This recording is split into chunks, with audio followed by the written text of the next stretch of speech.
What's going on, guys? Cliff and Denny with On Your Own Outdoors. Hey guys, so today we're back here behind the house and we're talking about another new product. So you know how I am, I'm kind of a product junkie. So we were at Walmart the other day and I found this, the Moultrie bag feeder. So basically what we're gonna do is we're gonna set this up on an already established food site where we just kind of spread the feed out. We've got the Moultrie cell cam set up back behind us, and what we're gonna do is we're gonna set this thing out up against the tree, fill it up with feed. I am gonna pepper some of the feed out here on the ground, but basically what I'm trying to figure out is, does a $20 feeder actually work?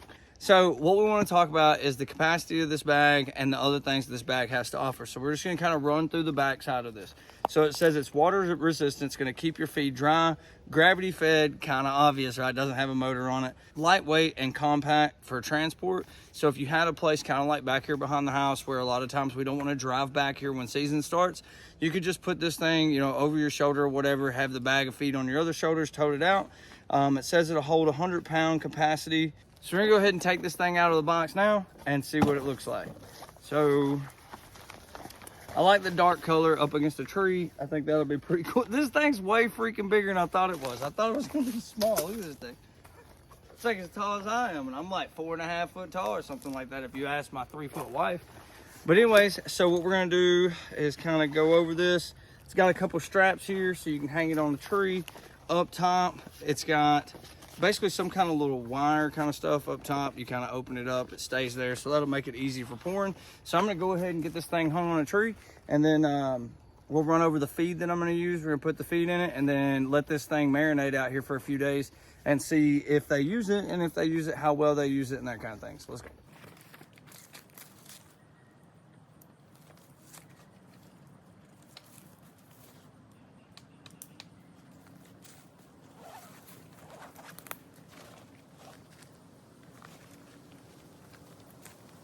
It's got one strap there up top.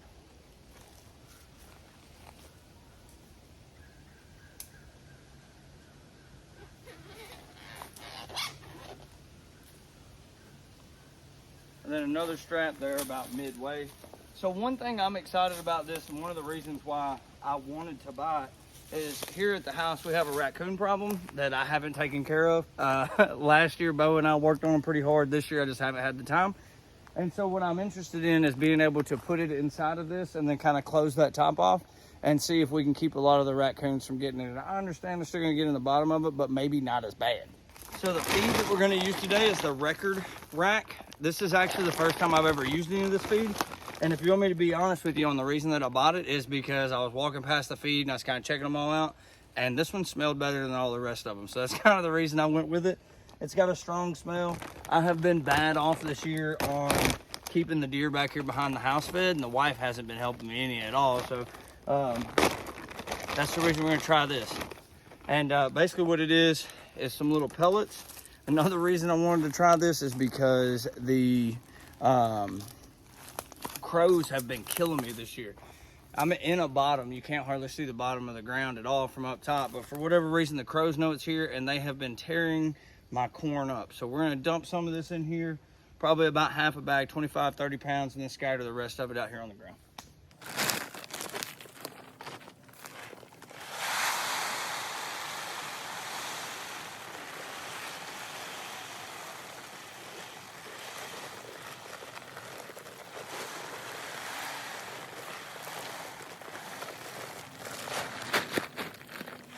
All right, so I've got about 2 foot in there.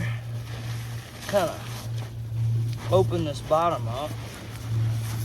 I actually might need to bring it up the tree just a little bit.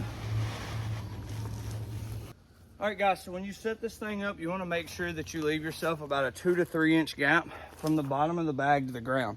And the reason for that is so that as they eat around the bottom of it, it'll continuously just kind of gravity feed out on the ground. So that's what we've got going on there. You can kind of see how it sets up. I like the dark color up against the trees, kind of works pretty well. We're gonna go ahead and spread the rest of this feed out because it's new, to see if we can get the deer used to it. And then, like I said, we've got the camera over here, the Moultrie camera. We're gonna let it sit here on the Moultrie bag feeder and let it soak for a few days and see how it does. we'll update y'all with some pictures, and then I'll come back and do a pros and cons video ending of this whenever we're done. So, all right guys, it's been a few weeks and we're back out here to talk about this Moultrie bag feeder and my opinion on it, and how it's done. So you've already seen the first half of this video. You've seen some of the pictures that they're rolling through right now, wherever I can get them in here in a little while. But so basically what I want to talk about with this bag feeder is, I believe, just like everything else, everything has a purpose. But I will tell you this, if it is something that is easy, accessible, something you can get to, I think a PVC pipe set up right at the edge of the ground is better than this bag. So we're gonna go through the pros and cons with it, just like we do everything else. This thing's been out like 3 weeks, and I'm gonna show you something. It still has feed.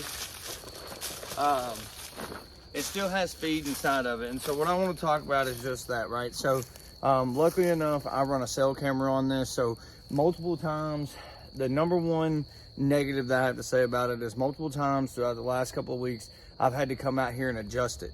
So it's fabric, and it's got fabric straps that go around it.